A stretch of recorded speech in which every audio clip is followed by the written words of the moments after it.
Bonjour à tous, je suis de retour aujourd'hui pour une nouvelle vidéo. Alors aujourd'hui c'est une vidéo un peu particulière pour deux raisons. La première c'est que Lola va tourner avec moi. Et la deuxième c'est qu'on ne vous présente pas un tuto, on vous en présente deux. Ouais, on est comme ça, nous c'est cadeau, c'est gratuit. Donc du coup, vous aurez une première vidéo aujourd'hui et une deuxième vidéo demain. Ça sera partie 1 et partie 2. Donc aujourd'hui Lola, on va faire un gâteau pour l'anniversaire de Papa. Et qu'est-ce qu'il aime papa? Le foot. Le foot. Et quelle équipe il adore papa? L'équipe de Ronaldo. L'équipe de Ronaldo, l'équipe du Portugal. Donc aujourd'hui, on va faire un maillot de foot de l'équipe du Portugal. Pour la deuxième partie, on réalisera un ballon de foot en gâteau. Vous êtes prêts? On y va! Pour la réalisation de mon maillot de foot, je vais avoir besoin d'une génoise que j'aurai fait cuire dans un moule rectangle. Un plat à gratin fera l'affaire. Je découpe mon gâteau en 3 parties de façon oblique et je réserve la partie du milieu qui servira à faire la manche de mon maillot de foot. Pour le col de mon maillot, je me sers d'un emporte-pièce de forme arrondie. Je taille ensuite mon maillot en deux dans le sens de l'épaisseur afin de pouvoir le fourrer.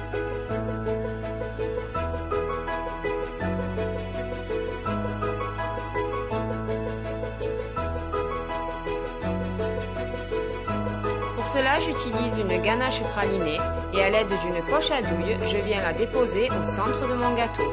Si je n'ai pas de poche à douille, un sac congélation fera aussi bien l'affaire. J'étale le tout sans oublier la manche. Puis je recouvre avec la deuxième partie de mon gâteau.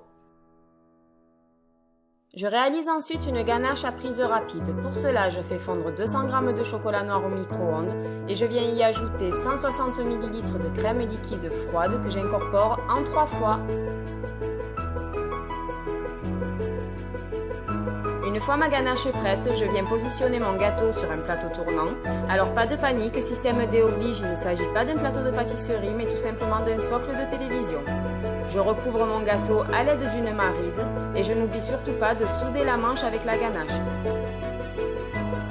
Une fois mon gâteau complètement recouvert, je viens lisser la ganache à l'aide d'une équerre d'écolier tout simplement. Si toutefois, à cause de la chaleur, ma ganache est un peu trop liquide, je peux placer mon gâteau au frais 5 à 10 minutes afin de lisser le tout.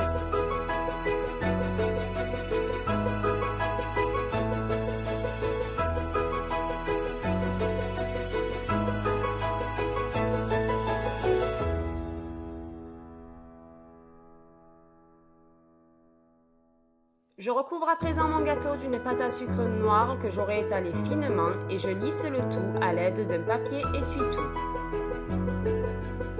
Petit à petit et délicatement, je fais adhérer ma pâte à sucre en donnant la forme de mon maillot de foot.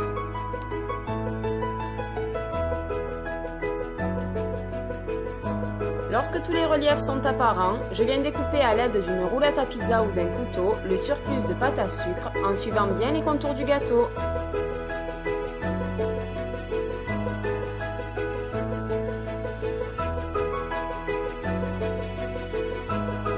Pour la décoration de mon gâteau, je taille 8 bandelettes dans de la pâte à sucre verte, 4 petites, 4 grandes. Je peux m'aider d'une règle pour que celle-ci soit plus régulière.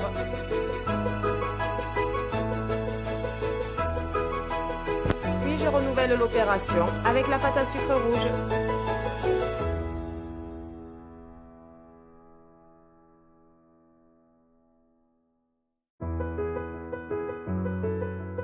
Je vais à présent pouvoir positionner mes bandelettes rouges sur mon maillot de la même manière que je l'ai déjà fait avec les bandelettes vertes. Pour cela, je taille l'extrémité de mes bandelettes en biseau et je viens les placer sur mon maillot.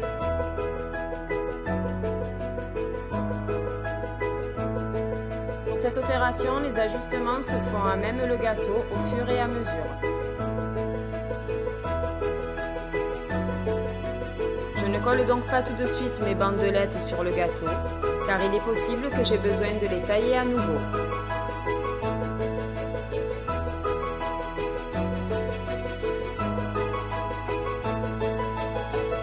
Une fois mes bandelettes placées sur mon gâteau comme je le souhaitais, je vais pouvoir les fixer définitivement avec de l'eau et un pinceau.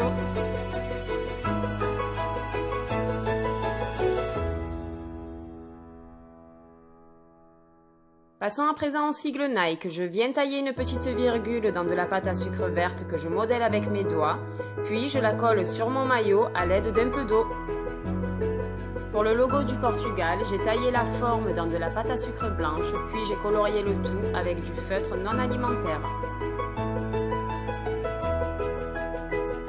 Pour rendre mon gâteau plus réaliste, je vais peaufiner les détails. Pour cela, je taille de très fines bandes de pâte à sucre rouge et de pâte à sucre verte.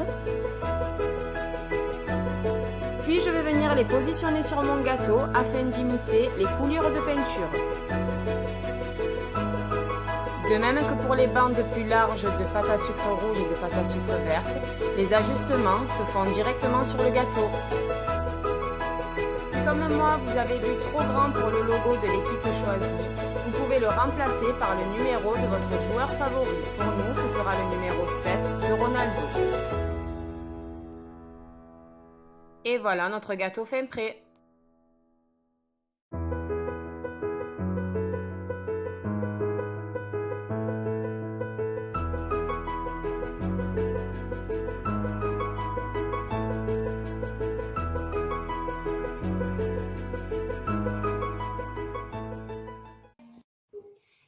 Cette vidéo gâteau maillot de foot est à présent terminée. On espère qu'elle vous aura plu. Lola, tu crois qu'il va plaire à papa ce gâteau? Oui. Oui? Il aime le chocolat, papa? Oui. Ouais, t'es sûre?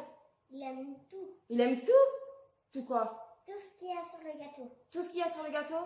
Même la pâte à sucre? Même la pâte à sucre. Même la pâte à sucre, heureusement, parce que sinon on aurait été bien embêtés.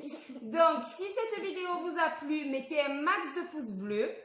Abonnez-vous, continuez à nous suivre et surtout, revenez demain pour notre gâteau ballon de foot. La suite de cette vidéo, c'est demain avec le gâteau ballon de foot. Abonnez-vous, mettez les pouces bleus, continuez à nous suivre, mettez des commentaires, on vous répondra. On vous fait des gros bisous. Mettez des likes par ici. Ouais, vas-y, je t'en prie. Et par là-bas aussi. Et par ici. D'accord. Bon. À bientôt pour la prochaine vidéo. À demain, en fait. En attendant, on vous fait des gros bisous. Mouah.